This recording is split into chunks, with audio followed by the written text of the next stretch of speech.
Ya pemirsa, terima kasih masih bersama kami di iNews Siang. Pemirsa, seluruh Menteri Kabinet Indonesia Maju berkumpul di Ibu Kota Nusantara untuk mengikuti sidang Kabinet Paripurna pada Senin pagi. Sidang Kabinet Paripurna secara khusus membahas kelanjutan pembangunan Ibu Kota Nusantara. Para Menteri Kabinet Indonesia Maju berkumpul dan saling berbincang sambil menikmati kopi dan teh di area Embung Ibu Kota Nusantara, Kalimantan Timur. Sebelum melaksanakan sidang kabinet pagi tadi, para menteri ini berkumpul di Embung Ibu Kota Nusantara. Para menteri tiba di area Embung sekitar pukul 7.30 waktu Indonesia bagian tengah. Selain itu, pejabat setingkat menteri seperti Panglima, Kapolri, dan Jaksa Agung juga hadir. Sidang Kabinet Paripurna berlangsung pukul 9.30 pagi waktu Indonesia Tengah di Istana Garuda Nusantara untuk membahas sejumlah isu kelanjutan pembangunan IKN serta transisi pemerintah ke presiden dan wakil presiden terpilih. Pembangunan IKN juga terus dikebut jelang upacara kemerdekaan 17 Agustus mendatang.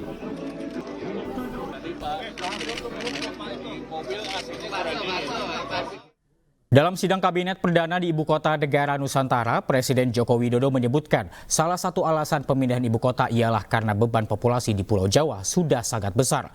Selain itu, Jokowi juga menyebutkan investasi yang masuk ke IKN sudah mencapai 36 ataupun maksud kami 56,2 triliun rupiah.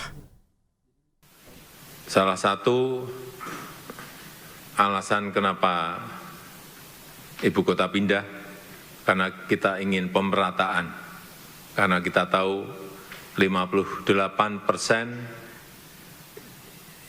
GDP ekonomi itu ada di Jawa, sehingga kita ingin memeratakan untuk juga luar Jawa mendapatkan perputaran ekonominya. Kemudian populasi di Jawa juga bebannya sudah sangat besar sekali, 56% populasi itu ada di Pulau Jawa. Ini yang juga menjadi sebuah pertimbangan bagi kita untuk memindahkan ibu kota. Dan utamanya memang beban di Ibu kota Jakarta memang sudah sangat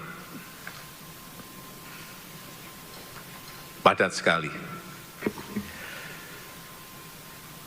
Dan per hari ini perlu juga saya sampaikan bahwa sudah di luar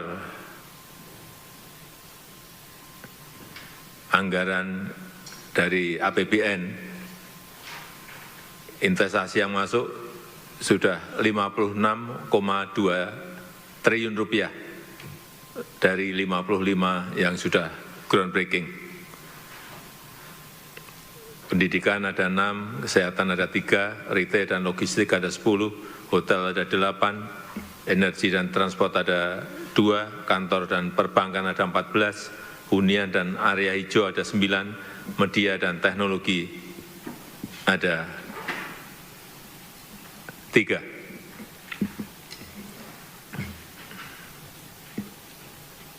Yang kedua yang ingin saya sampaikan pada sidang paripurna pada pagi hari ini yang berkaitan dengan PMI, Purchasing Manager Index, yang kita tahu setelah ekspansif selama 34 bulan berturut-turut, pada bulan Juli kita masuk ke level kontraksi. Ini agar dilihat betul, diwaspadai betul secara hati-hati,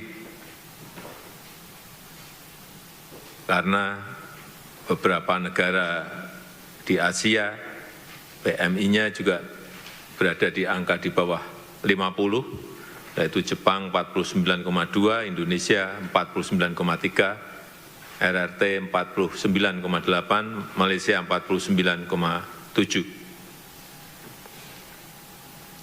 Dan komponen yang mengalami penurunan paling banyak itu di sektor produksi, yaitu minus 2,6, kemudian pesanan baru atau order baru minus 1,7 dan employment minus 1,4. Saya ingin dicari betul penyebab utamanya dan segera diantisipasi karena penurunan PMI ini saya lihat sudah terjadi sejak 4 bulan terakhir. Ya, sebelumnya Presiden RI terpilih Prabowo Subianto menyatakan akan melanjutkan pembangunan IKN hingga selesai. Prabowo yakin fungsi ibu kota dalam 5 tahun sudah bisa berjalan. Untuk melanjutkan, kalau bisa menyelesaikan. Pak Jokowi saya kira sudah mengambil peran sejarah, beliau yang inisiasi. Saya minimal saya lanjutkan, kalau bisa saya ikut yang menyelesaikan. Walaupun kita sadar pembangunan ibu kota itu bukan pekerjaan yang sebentar, pekerjaan yang lama, yang berat. Tapi saya percaya dalam 3, 4, 5 tahun fungsi daripada ibu kota.